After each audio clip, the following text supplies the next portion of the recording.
Hello YouTube, it's Hassan here, aka Waxen Tortoise, and today I'm going to show you how to make this a raspberry cheesecake. So it's a baked New York style cheesecake, and it's topped with this thick raspberry sauce that I've folded some raspberries into it as well. So or majority of cheesecakes, we start with a um, biscuit base. So to start off with, you want to prep your cake tin by buttering and lining it with some parchment paper on the bottom or baking paper on the bottom. You then use some digestive biscuits, which weigh out 180 grams of them. I weighed out 180 grams, and you want to crush them or finely blitz them. Ideally, you would do this in a food processor, but I don't have access to one, so I use or a pestle and mortar. So I use the end of a rolling pin, which I mean, it does the job, so it works fine. But in a food processor, it literally be done in a second. You then wanted to weigh out. So I weighed out 90 grams of butter. So the butter to biscuit ratio is always a 2-to-1 ratio. That usually works the best. So weigh out 90 grams of room temperature unsalted butter. Uh, Place it in the microwave and slowly microwave it till it's all melted, and then leave it to slowly cool down a bit. You then combine the melted and cooled butter with the biscuit base, as you can see here, and mix it together till it's all incorporated, which should give you a slightly wetter biscuit, sandy in texture.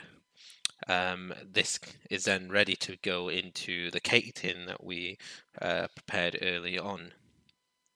So as you can see here, I poured it into the cake tin and then pressed it down using a spoon, or you can use like the flat end of like a mug, which is what I used, or like those protein scoopers in whey protein, and that'll do the job.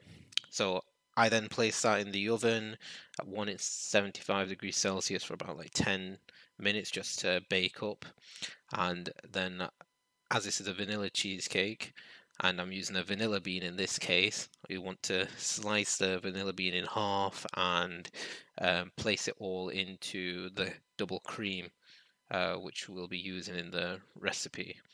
Um, all the ingredients and the amounts are below. Uh, I then, as you can see there, I removed the biscuit base from the oven as it was done, but moved on to the vanilla cream. So just you want to stir it on the hob for like 5 to 10 minutes on a low simmer just to get everything incorporated, and then leave it to gently cool to room temperature before you make the cheesecake filling. Now, once the biscuit base is cooled, we can then prepare the tin for the water bath section. So then, we don't need to worry about it till later on. So I use a slow cooker liner, those plastic bags. That's really good at stopping water getting into the cheesecake. I sometimes find that it happens like it gets into the cheesecake, the water. So what I did is use that, it stops it getting in, and then you want to cover that with 2 layers of aluminium foil. They still just stop the sides getting pretty much cooked when it's in the oven. And then your tin's ready, and it can go into a roasting pan just to wait till the base is done, or you can just leave it to the side and put it in the roasting pan at the end. Then once your double cream is cooled down to room temperature, we can start on making the cheesecake filling. So this is like probably the easiest bit. So I started by weighing out my full fat soft white cheese or cream cheese into my bowl and gently whisk that just to get it all mixed together and slightly thickened. Just a little bit. Then adding the sugar afterwards, and again gently whisk that in. You can use any type of sugar. Caster sugar is probably the best because that's finer. I mean, I only had granulated sugar, so I just used that. Um, but caster sugar is probably the most ideal. Any white sugar, basically. After adding in the sugar, you then want to move into gently whisking in the sour cream, followed by then gently whisking in the double cream. Remember to remove the vanilla beans after you've whisked in, after the double cream has cooled down. You don't want the actual pods left in the mixture with those little black specks. That's what gives us the vanilla flavor to the cheesecake. So you want to leave those in, of course. Then you whisk in the eggs. So I added 2 eggs to this, followed by the corn flour, which helps to thicken up the cheesecake and give it some structure. So the eggs and corn flour there for the structure when it's getting baked. And then finally add a little bit of salt just for taste and seasoning. So this part here, when you're making the actual cheesecake base, is quite simple. You do start with one ingredient at a time, gently whisk them in, and whisk till they're combined and homogeneous. Homogeneous is a nice word, but till it's all pretty much together and it's one complete mixture. Once that's done, and once everything's combined, you'll have this cheesecake batter is a bit more liquidy, but when it's cooked, it's quite thick and creamy. So while it does look a bit runny at the end of the process, it comes out quite nice and thick. So you'd want to tap the bowl just to remove any excess air bubbles, as that'll lead to any cracking, and pour it into the tin. This tin then wants to go into the roasting pan, and you want to add some water into the roasting pan as it goes into the oven or before it goes into the oven. Now I use a blowtorch just to remove any surface bubbles, but you can just again tap the bowl just to remove any excess bubbles. So once it's in the oven, I put the boiling hot water, so just put kettle on for a little bit. You only need like 2 to 3 inches thickness, so one full kettle is usually enough to get the right height of water, and you can just bake it. So I baked the cheesecake at 175 degrees Celsius for 45 minutes, and then after that time you want to reduce the temperature down to 150 degrees Celsius, which I did for about 60 minutes, and then after that leave the oven door slightly ajar. So I use a wooden spoon there, as you saw beforehand, to just keep it in place, and leave that there for an hour. You can then remove it from the oven and it's pretty much done and baked. But then I moved it into a separate plate just to leave it to cool down to room temperature. So again, another hour or two just on this side. And then, as you can see, I'm just removing it from the tin. So as you can see, there was a good amount of water actually got in, just barely visible, got in through the foil, but the actual slow cooker liner kept it from getting in there. There was some butter within there, which is probably from the biscuit base or from the any that are lined within the tin. But then I just moved that into a new plate after removing the foil and the liner, and leave it in the fridge to chill overnight, or 6 hours minimum, till it's nice and set. And then let's start on the raspberry topping. So weighing out 225 grams of raspberries, 100 grams of sugar, corn flour, 1 tablespoon, a bit of salt into a saucepan, and I weighed out about 75 grams of raspberries into a separate bowl, which I then just roughly halved and left to the side.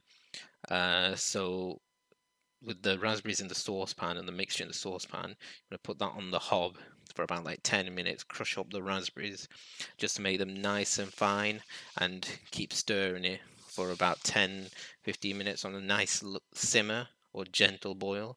That's just to get everything nice and thickened. I then pushed it through a fine mesh sieve just to remove any seeds to get a nice clear sauce. And that's an optional step. If you want the seeds in, you can leave them in. If not, push it through a sieve. It really depends. I then gently folded in the raspberries into the mixture. Now, if you were serving it to a group of people that aren't too fussed on the raspberry bit, you can always serve it to the side instead of putting it on the cheesecake. It's very optional. It's to your own discretion. So the cheesecake has been set for about like overnight for me. Obviously, it's quite hard to push out, so I just use a blowtorch just on the sides just to get it soft, so it was nice and easy to push out. It's quite produced quite a nice thick cheesecake. So this was done in a 6-inch tin. Yeah, once you use a blowtorch, it very easily came out for me, and I placed it onto a new plate, and then cover the side of the cake with some acetate. This was just to hold everything in place, while I then put the raspberry topping sauce on top of that. And then I placed that into the fridge and left it for a few hours to set. When I did remove the acetate, some of it did come off on the side. So this is my first time doing it, leaving it in the fridge. So I think probably next time I'd probably put it in the freezer just for an hour just to get it to fully soften and harden. Then when you remove the acetate, none of the sauce will come off from the sides. And then you can leave it in the fridge just to get nice and cold, but won't be like fully solidified from the freezer. That would be my opinion. If not, you could always just leave it in the fridge for a few hours like I did, and if you're not too fussed on the sides, it's fine. But then yeah, after you remove the acetate, your cheesecake's pretty much done, and it's all good to go. I mean, yeah, like I said, I'd probably next time put it in the freezer just for a little bit, just so any of the sauce that gets on the side stays on the actual cake and doesn't come off with the acetate, as you can see here. Like there's a good chunk on the sides that I've lost. It's just stayed on the acetate, so I've kind of lost that.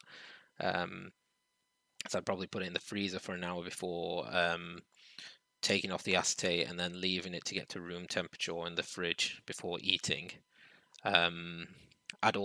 This made quite a thick biscuit layer and a thick cheesecake layer, and this one's done in a 6-inch tin. So I would probably recommend you trying it in, or anyone trying this out to try it in a 7-inch tin, just to get the biscuit layer thinner and to get the cheesecake layer thinner. But overall, it doesn't distract from the taste of the cheesecake. It's very nice, thick, creamy. Even though the sauce is quite a thin layer, it's very sharp, so it punches through. So you do get the raspberry taste. It's quite a prominent taste, and the cheesecake itself, again, thick, rich, creamy. Not too thick that it's like super like decadent, but it's easily can have like a few slices and sit and have it with a cup of tea and whatever. But if you've enjoyed the video, please like, subscribe, favorite. This is literally my first time doing something like this, so apologies for any like mishaps in that. But yeah, if you enjoyed, you can also follow me on Instagram or whatever. I just generally try whatever. But yeah, I hope you had a lovely day, and see you guys next time. Bye bye.